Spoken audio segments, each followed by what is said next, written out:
Hello everyone and welcome back to my channel. My name is Beth and I'm super excited today, not because I've been eating Easter candy because I haven't that much, but because I think I figured out how to do this book review for you in a manner that is concise, informative, and possibly even a smidgen eloquent. Don't hold me to that last one though, and don't check the time on the clock. But let's get started.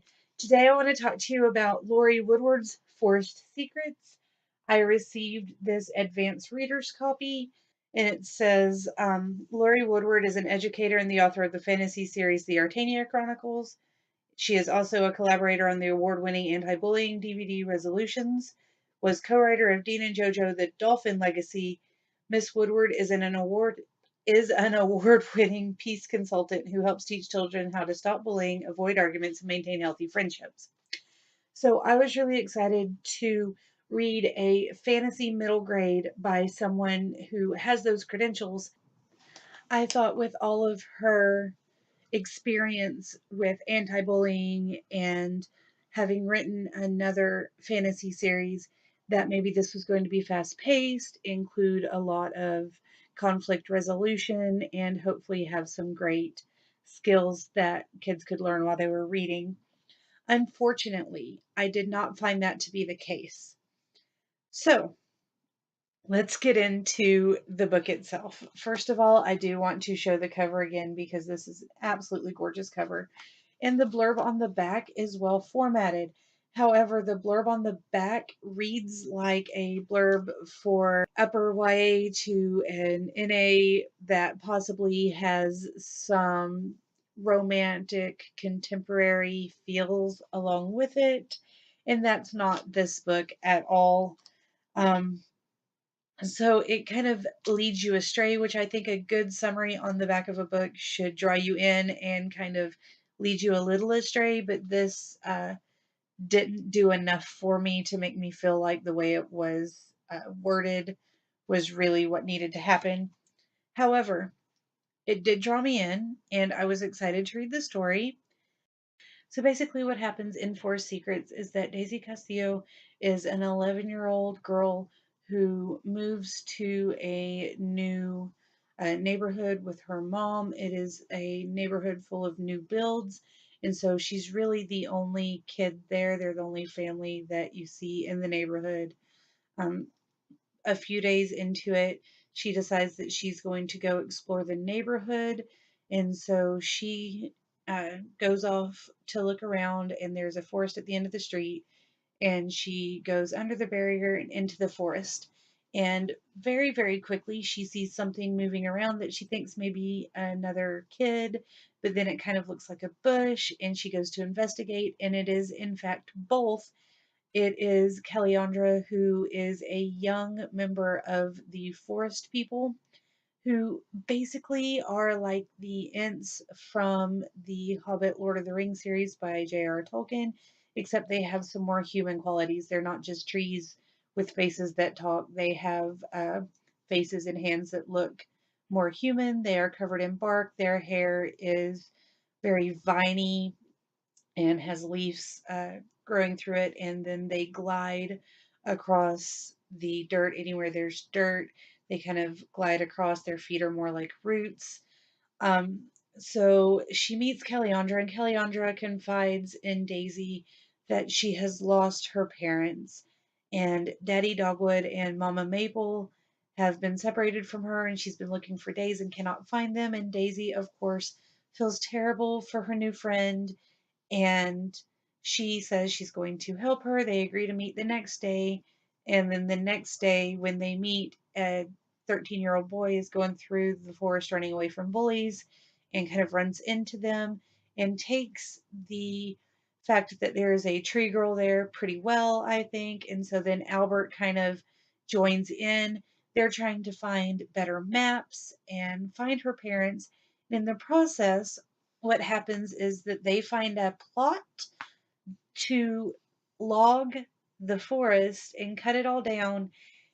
And in doing so, not only will they take away Caliandra's home in the heart of the forest, but there are some endangered species that live in the forest.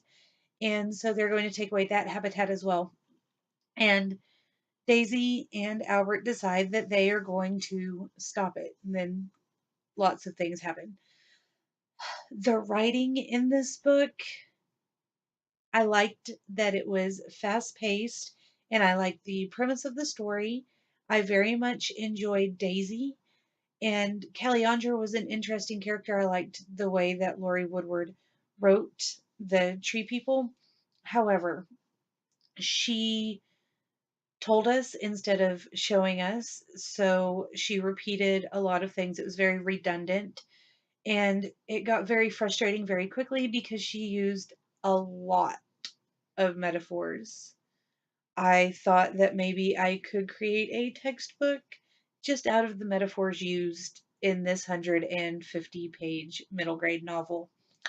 One page we counted 7 metaphors, and that was when I was reading it out loud to a class of 6th graders. We read a couple of pages, counted 7 metaphors on one page, and I got told the 13-year-old boy doesn't sound anything like a 13-year-old boy, which I completely agree with. He sounds like an adult scientist, except for one passage where he's talking about his video games. Other than that, he either sounds like a blubbering coward or a 40-year-old scientist who calls on the name of Zeus for some reason. Nobody else does. Um, and the kids also asked me why Miss Woodward thought that they were stupid because she kept repeating things so many times. And within the span of 3 or 4 pages, she had described Calliandra's hair 2 or 3 times. And not just saying, the vines were tangling, but telling us, the green spiky pieces of hair that grew from Calliandra's head. And it was very, very redundant. The kids felt like she thought they were stupid and wouldn't be able to understand. And so that is definitely something that you need to watch out for if you've got like 6th, 7th, 8th graders that are going to be reading it. Make sure that you discuss that with them, I guess, or just kind of watch and make sure they don't feel that way. I would suggest this more for people who can understand that this is not telling readers that they're stupid, but just the way she chose to write the book, or younger readers that would need the repetition, so maybe 3rd graders. Um, Other than that, this book gets kind of preachy in a few places. At the end of the book, she says that Mother Gaia sent them to help the earth, but Gaia does not know things that are going to happen. She just sends the word, and if you have your face pointed to the sky, you'll hear her messages or something like that. And then there are several comments about, well, now maybe you'll understand that you don't need to have your dad to be a great adventurer because Daisy's father had left them right before they moved, and that's a big part of her inner monologue. I did like the way Daisy was written, and I very much enjoyed the interaction between Daisy and Albert, and between Albert and his father. So, those are some really good points in the book. And then she also has some just really funny little things she puts in. Like when we finally meet Daddy Dogwood, she mentions that he has a bald spot on the back of his head, which just made me laugh out loud in the middle of administering a test to 8th graders. So that was fun. But on the whole, it was a decent story. Definitely not the best middle grade I've ever read. So I've given this a 3 out of 5 stars. Please feel free to leave me a comment down below, and don't forget to like and click subscribe if you're new. I will come at you guys later with another review or something even better. Bye.